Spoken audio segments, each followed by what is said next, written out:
Hello, everyone, and welcome to another podcast. I am so fortunate that I'm coming to you from sunny Florida.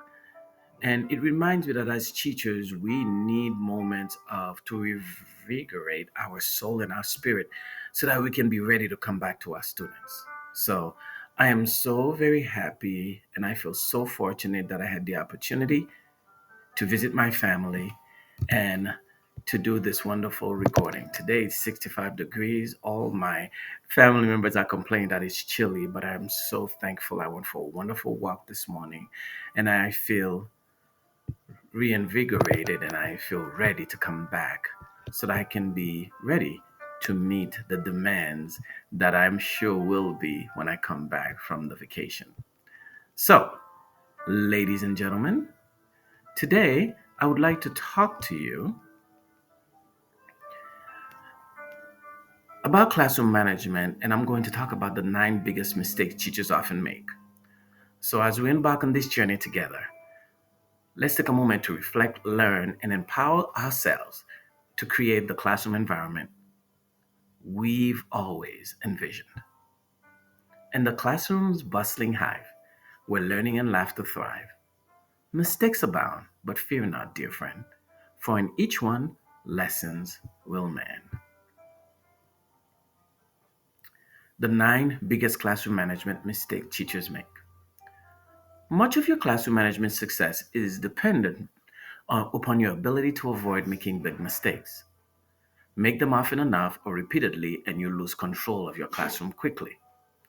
Before long, you'll begin to believe teaching in a chaotic environment is just part of the job. It's not. At least it doesn't have to be. The truth is, you have the power to create the class you really want, regardless of where you teach. But classroom management must be a daily commitment. It must be a top priority if you hope to build a classroom of happy, well behaved, and motivated students. Use the following list as a way to evaluate how close you are to reaching your classroom management goals. So, here are nine mistakes that teachers make.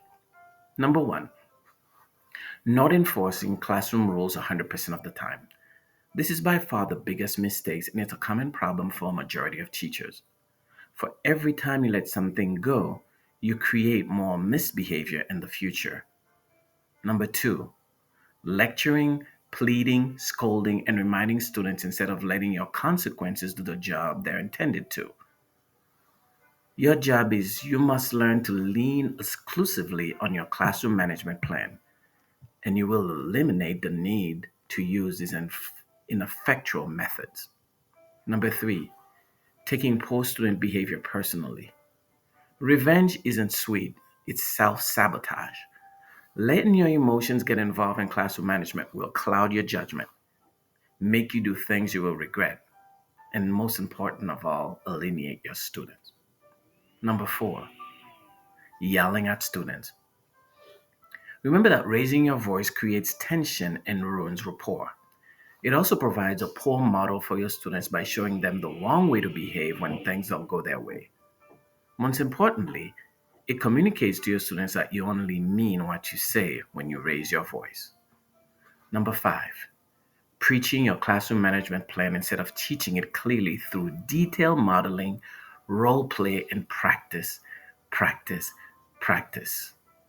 Number six, not smiling or showing your personality the first month, semester, or for some time the entire school year.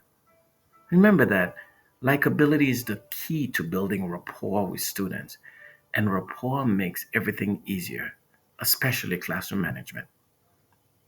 Number seven, praising students for what is common expectation or praising them in order to influence other students.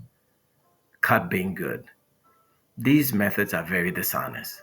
Teachers who rely on false praise typically do so short sightedly to get through the day, the week, or the year. But false praise doesn't change behavior, it's a momentary fix devoid of meaning. Students are perceptive and see right through when you're not being authentic. Number eight, having weak consequences. This is often dependent on who the teacher is and the amount of leverage he or she wields with students. Likability, For example, orderly room environment, honest and direct classroom management, exciting lessons, and many others. This is one reason why timeout works well for some and not for others. Number 9, talking too much.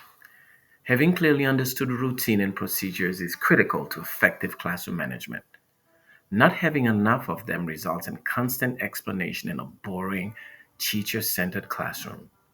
Your students should know exactly what to do and be busy doing it every minute of the school day. Otherwise, their eyes will glaze over and they'll grow tired of you and your shtick. Inattentiveness and troublemaking will ensue. So, avoid those 9 mistakes. Avoiding these 9 mistakes will help you attain the classroom you've always wanted. Remember that as we conclude our exploration, strive for mastery in each area, transforming daily struggles into opportunities for growth and excellence. By avoiding these 9 pitfalls, you will chart a course towards the classroom of your dreams, a space where learning flourishes and students thrive. Until next time, continue your journey with courage and conviction. And remember, every day is an opportunity to be better. Happy teaching, and you have yourself a wonderful week. Thank you for listening. And remember, please let me know your thoughts about these videos and let me know if there's anything you would like for me to cover. Continue to be the amazing educator that you are.